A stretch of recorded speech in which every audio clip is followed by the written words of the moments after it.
Guess who's back? Back again. Chris is back. Tell a friend. Guess who's back? Guess who's back? Guess who's back? Guess who's back? Guess who's back? Guess who's back? Guess who's back? Nah, nah, nah. What's up, people? So, back again for another episode of Trade Talk Tuesdays. And for this episode, we're going to be discussing the Tin Can Society from Image Comics. So, let's go. Please don't copyright strike me, Eminem, for my rendition of Without Me. But I digress. So, welcome back, everyone, to Chris Chats Comics. My name is Chris Gonzalez. And again, this is Trade Talk Tuesdays. And in this video series, I highlight and discuss either one or a couple of collected editions. And they don't necessarily have to be trade paperbacks. They can be, hardcovers or, an original graphic novel. And but yeah, so like I mentioned, this week I'm going to be going over the Tin Can Society, and this is under the Rick Remender's Giant Generator imprint with Image Comics. And I'm going, like always, I'm going to be reading the back excerpt. And let's go ahead. And Johnny Moore is a world-famous tech mogul known as much for his work pioneering mobility aids for people with disabilities like himself as he is for moonlighting as the metal-suited vigilante Caliber. But when Johnny is found murdered and his suit is stolen, his estranged childhood best friends reunite to solve the mystery of his murder. So, this trade paperback collects the whole series of the Tin Can Society, and that's issues 1 through 9. And it is written, it's written by Peter Warren, and the story is also by Peter Warren, and Rick Remender gets a story credit as well. And the artwork is done by Francisco Mobley, and the colors are done by Chris Chuckery, and the letters are done by Jackie Marzin with Russ Wooten. I think he did help with some of the lettering in the first issue or two. I believe it's the first issue. And I'm just going to go ahead and say it. I really enjoyed this story. The artwork by Francisco Mobley was definitely a highlight. The story by Peter Warren was really engaging. It's pretty much it's pretty much like an Iron Man type of character, with, the different suits. And again, it's a story about friendship, and there's a really cool mystery involved. So I really, really enjoyed reading this. And yeah, let's just go ahead and get into the showcase some of the artwork by Francisco Mobley. And I believe he did work with Rick Remender in their series Scumbag. Never read that series, but based on this artwork, I might go back and read it. And Peter Warren, I'm not too familiar with his work, so this is the first story I read from him, and I was really impressed. So, issue 1, again, the pacing was throughout the book was done really well. It was really suspenseful, and I really dug the mystery. But yeah, it starts off with, again, this is our main character. His name is Johnny Moore. Like I mentioned, he is a mogul who has a disability. He is paralyzed from the waist down. And it starts off in the middle of a crime scene, and the artwork just really great by Mobley and his friend Cassia. This is her friend, his friend. And she's a photographer, and she's at the crime scene. It's just looking at the brutality of what happened, and it flashes back to Johnny as a kid and his first day at his new school, and it introduces all our main characters that are involved in this story. And this is his friends Val. This is, again, Cassia when she was younger, and this is Adam. And there's also another friend that That might be the other character, Greg, in the background, but I'm not sure. But yeah, we just get into inside of Johnny and his upbringing. So he has a disease where as he was a baby, he had this sac that was um, like a growth outside of the lower portion of his spine, so that caused him to, become paralyzed from the waist down. Again, um, it was removed, but again, still had his issues, and his parents, because of his disability, abandoned him at birth, which is devastating. So he was adopted into a Christian family, and this guy ends up being a genius. And again, we just develop throughout this first issue. We just see how Johnny becomes friends with these group of people, and I just thought the relationship between all of them was just really heartfelt and wholesome. And again, these are his friends. Again, Cassie again, Adam, Greg, and Val. And they go to this spot near this tree, and Johnny shows them the tin can, and within this tin can that he's buried is all the stuff that he couldn't have in his home, and stuff he couldn't eat because due to his disability, he has a hard time swallowing hard foods, so he has to stick to eating soft foods. And yeah, so just again flashes back, just gives you a little insight into how the friendship was formed between these 5 people, and then again jumps back to the present. Cassia is devastated at the loss of her friend, and later on we'll get more insight into how their relationship developed as they were older. But yeah, so and then Cassia meets up with all of her friends from high school, and they start talking about and reminiscing about Johnny. And yeah, so I liked how that Johnny, his story was developed, and his friendship with everyone. And within the first couple of pages, I was connected to their friendship, because we all can relate to a group of friends that either been friends with since high school into adulthood. I definitely still have friends that I'm really close to that I met in high school. There's not a lot, but there's definitely a couple. So again, it just goes through Cassia. She just visits each of them, and they're just discussing Johnny and attending his funeral. And yeah, so she visits each one, and she keeps asking them like, hey, are you going to the funeral? And so Cassia, she believes that this is pretty much the crux of the majority of this series, that someone, obviously someone murdered Johnny, but she thinks it's one of her friends, and which is devastating, because you think within, showing how their friendship formed, and then seeing them in the present, like you would think that how could any of them have killed Johnny, but she is suspecting one of them did due to whatever. But then we again show this is what Johnny became. He developed his technology again to help not only with his disability but others like him. And again, she was a photographer. And yeah, so this is pretty much, again, issue 1, just going over establishing the main conflict, and just introducing to all our main characters. And I thought it was, in just one issue, I thought it was done really well. And again, this is Greg. He was Johnny's right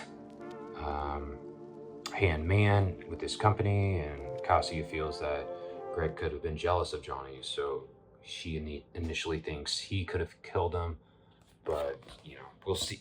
Does he kill him? We don't know. But then again, cuts to them attending the funeral, and since he was such a public figure and he ran, a large company, a lot of people attended this wedding, but again, or not wedding, funeral. And this is his ex-wife. Her name is Hillary. I think she takes stake in the majority of the Johnny's company, which is called More Progress. And again, since Johnny was such a public figure that his funeral, a lot of people attended, and it just goes over how he was essentially Iron Man. He developed this armor. And he became a vigilante.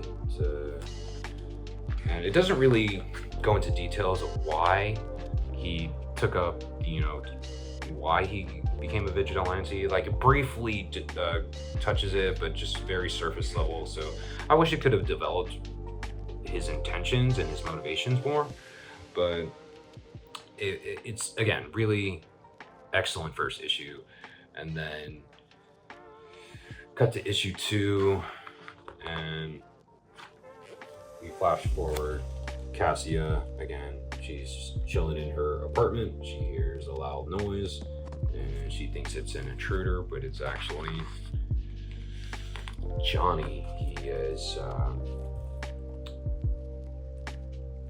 He went over and revealed to Cassia that he is now becoming this vigilante with this armor.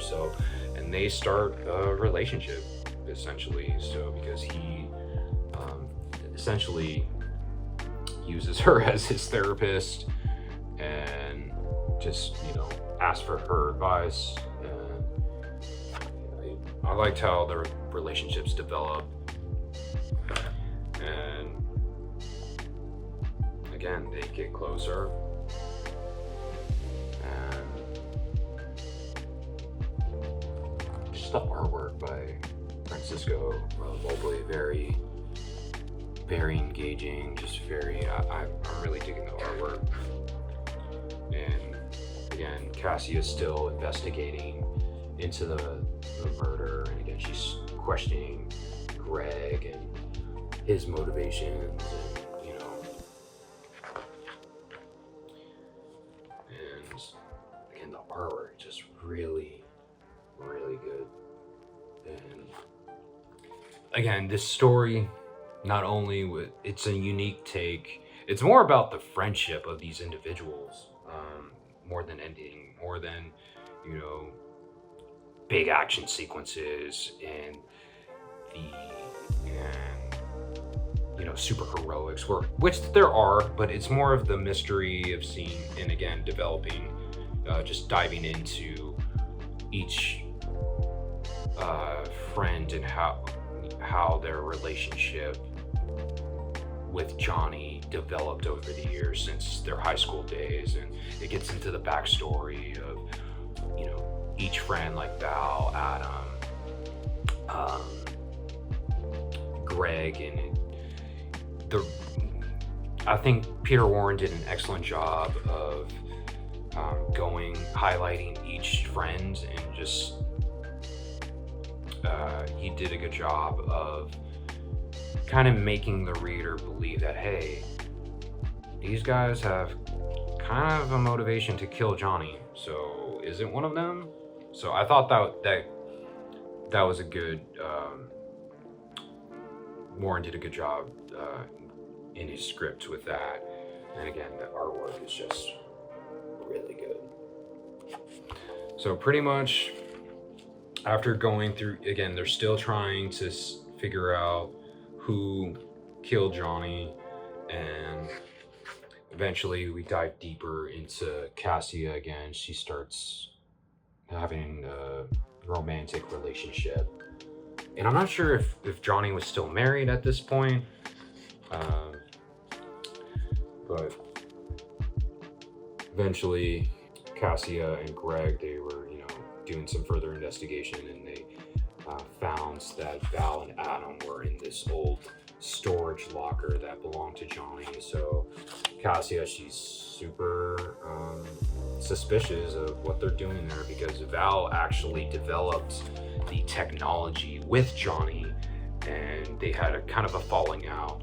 And it was essentially Johnny took all the credit, and this issue kind of goes over that. And so yeah, and again, more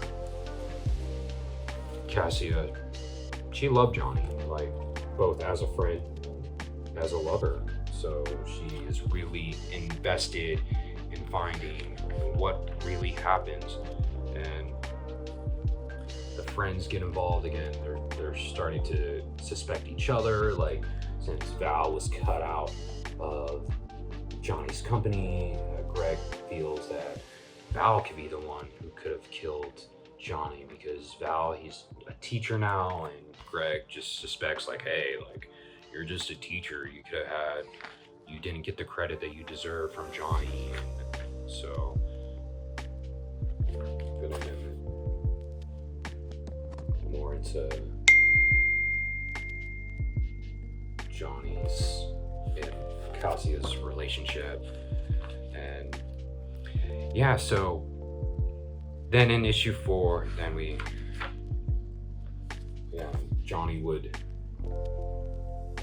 Cassia, she would take photos of Johnny in action, so because she is a freelance photographer, and then afterwards Johnny would always go to her place. But one night, Johnny went back to her place, and what happens? He's all bloody. What did he do? And so it flashes back to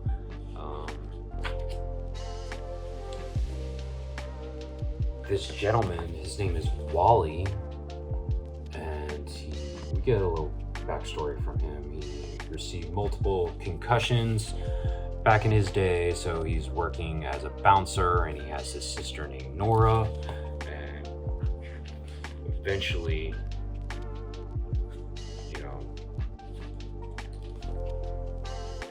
due to all of his concussions, Wally's having a hard time. And then one night he's trying to get into his car, but it looks like he's breaking into the car. So Johnny, aka Caliburn, mistakes Wally for, trying to break into the car, and he causes Wally to, Wally hit his head really hard, so he's on the brink of death. And so Johnny freaks out, and he just leaves him there. And when he goes back, Wally's missing. And so Johnny would send Wally's sister, Nora, money anonymously, because he felt so guilty and he felt bad of what he did. But it's actually revealed that Adam, he thinks he killed Wally. And then issue 4, it goes over Adam's backstory, how he was this football player, and he thought he was going to make the pros, but one day he got hurt, and he was unable to, fulfill his dream as a professional football player, so he had to work in his dad's construction company. But I just thought Adam's backstory in particular is pretty tragic, and it just goes over how his relationship with Johnny developed from high school throughout adulthood. And so I thought that was cool. So, but yeah, and then his football career ends because of a knee injury. So again, back to when Johnny had incapacitated Wally. Adam actually saw this take place, and when Johnny flew away, look at the artwork, it's beautiful, man. Francisco Mobley plus the coloring, really great. But Adam, he went up to Wally, who's, this guy had multiple concussions, so he got hit pretty hard, another head injury, so Adam takes him to one of his construction sites, and Wally dies. Adam doesn't take him to the hospital, and what Adam did with the body, he poured cement over it, so nobody can find the body. So Adam, he feels guilty that he could have taken this Wally guy to the hospital, but it doesn't happen. And then we get, this is Hillary Cross, I believe is her name, and this is Johnny's wife. And again, what's happening here? There's a newscast where she's pretty much offering $10 million to whoever has any information regarding Johnny's death. And then we cut back to Nora, Wally's sister, and you hear this baby crying in the background, and wondering who's this. And it's revealed that Nora has a Caliburn armor set in her house. Why is that the case? Is she involved in Johnny's murder somehow? So we dive in further into that, and yeah, it's just, again, further investigation. The friends are now looking into Hillary Cross because they don't like this woman. She was a famous actress, and they feel that she somewhat has ties to Johnny's death. And so they go and try to investigate Hillary, but also get into more insight regarding Val and Johnny's working relationship. When they first started out, more progress. Johnny, he was going to be the face, he was going to be the pretty much like marketing the company, while Val works on tech. So it definitely mirrors Apple's story, with Steve Jobs being the face and Steve Wozniak being the man who developed the computers. So I like that parallel. So throughout this whole story, I was very intrigued with the mystery, like who could have killed Johnny. And then again, we cut back to Nora. She's back here, and why does she have this armor? We don't know yet. So the friends get a lead to Nora, because again, so they go to her house, and they are fighting the armor. Who's in this armor? And Val, he goes up, and he knows where the kill switch is, so he activates it to shut off the armor. And so Nora comes out, she has a gun, and then these men who were sent accidentally kill Nora, but Greg throws this grenade to incapacitate the armed men, and then they escape, and with the armor, and they're trying to figure out, like, okay, who's in this armor? And it's revealed it's a little baby that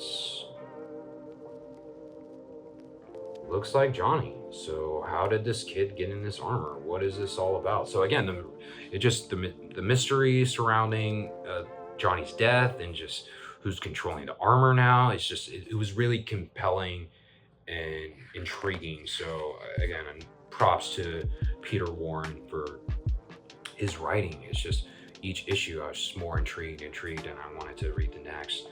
So issue 6, we started off in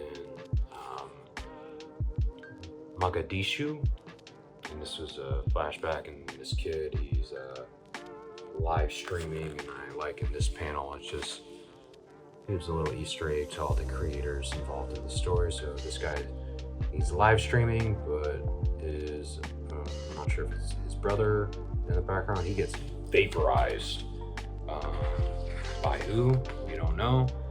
And then all these Caliburn drones or robots are attacking this militia. And so now the board members of More Progress, they, taking over Johnny's technology. And we cut back to, again, the friends with the baby that was in the armor.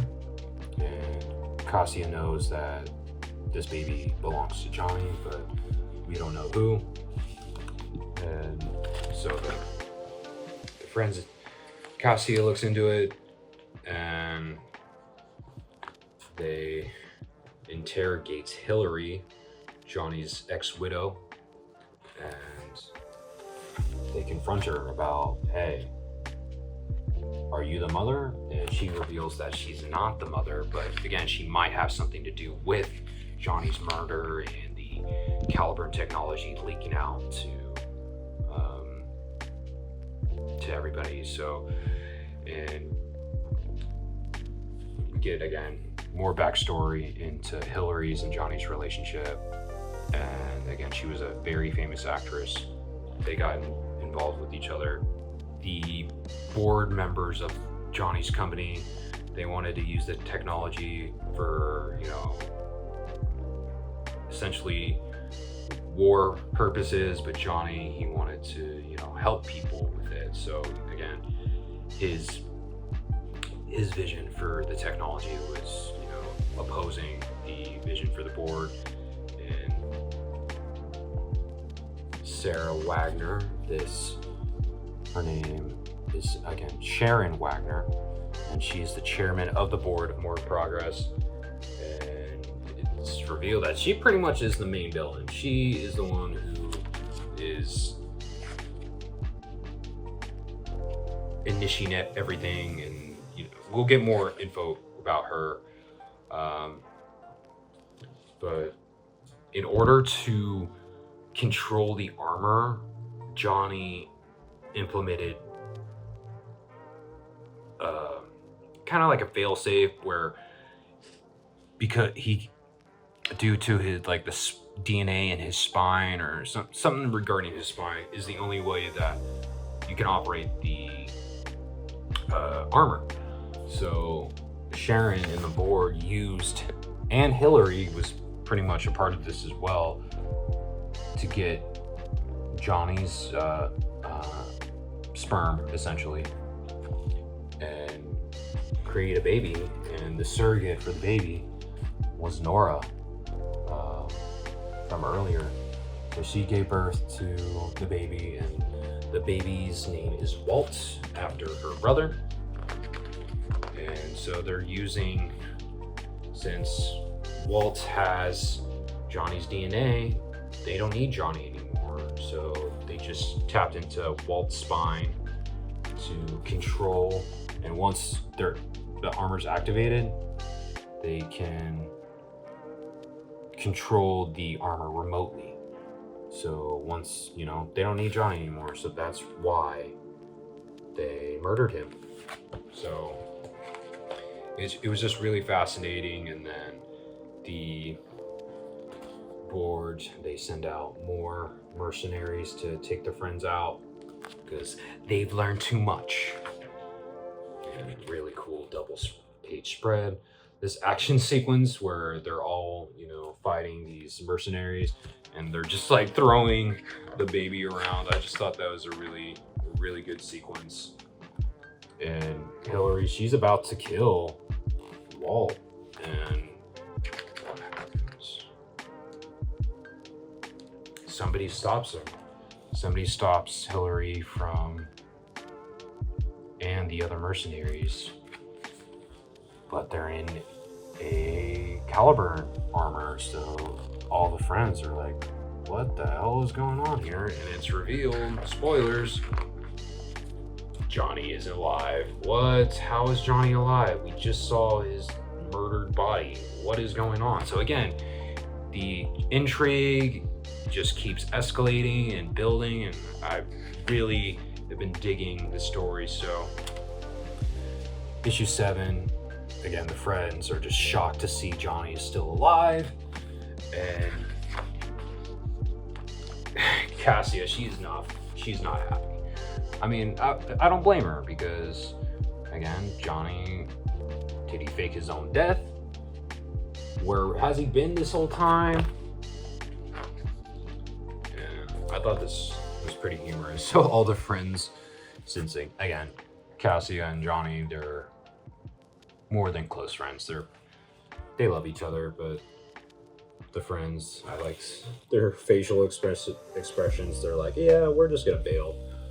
And this page right here, showing how, you know, Johnny's just pleading with Cassia and just trying to reconcile with her, and then they connect. They finally embrace each other. So I thought that was a pretty cool page. So Johnny then explains what happens. So he knew that Sharon and the other board members of More Progress were going to attempt to murder him. So he essentially created a life-size body double, so he can, you know, convince the board that he was indeed dead. So it just goes over how that all happened. And I'm not sure if it explains like what was Johnny doing in between them, but I thought this was a pretty heartfelt moment where Walt approaches Johnny, and Johnny just reluctant initially, because this is his son. And then we cut to Sharon. She is being an evil bastard, and this is crazy. So she essentially produced, so I'm not sure if these are clones or just she found multiple women surrogates but they are all, she's controlling all these, she's gonna control all these suits of armor with the babies in them, which is wild. So Johnny reveals where Sharon and where they're doing the experiments, creating the armor. So they're out in the middle of the ocean on an oil rig. So Johnny and his friends, they're gonna take the fights to Sharon. So they all suit up. It's a pretty cool moment.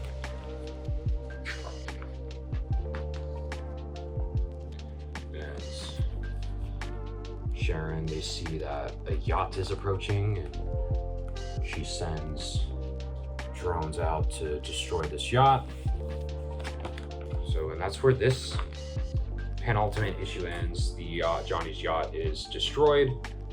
So the final issue, well, no, second to final issue. So we kick back. I like just the artwork. Beautiful, beautiful artwork. Beautiful. So the sea turtle sees all this going on, but again, look at this. Look at how beautiful the artwork is.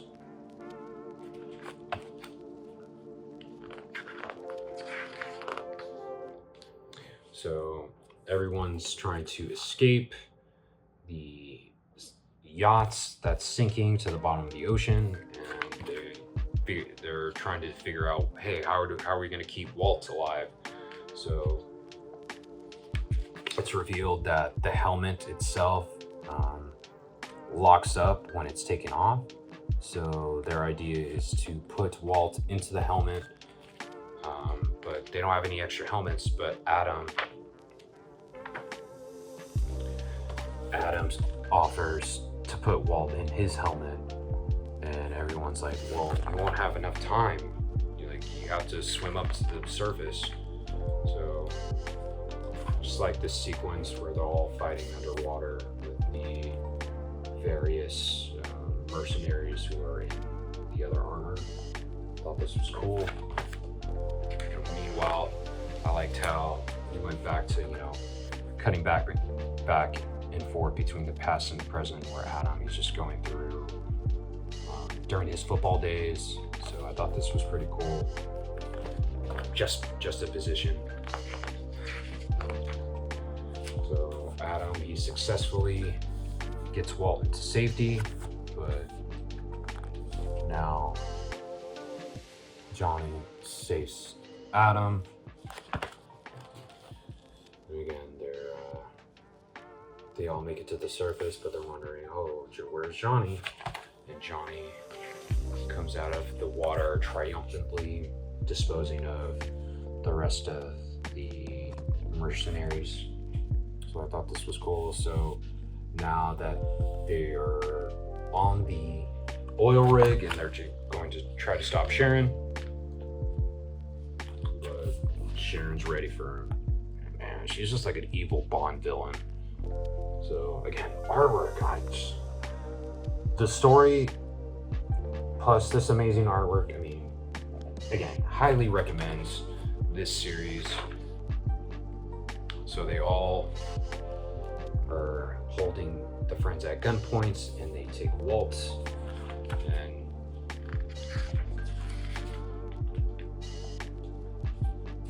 another. So who's Sharon gonna kill? And then the final issue again is the climax, and essentially they fight, and the friends take Sharon down, but she has another ace up her sleeve, and the oil rig that they're on turns into a giant mech suit. Okay, this is badass.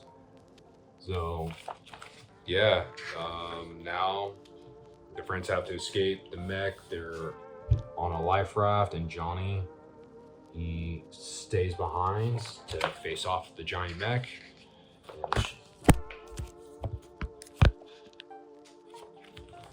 Sharon is controlling the mech. This is where she's controlling it from.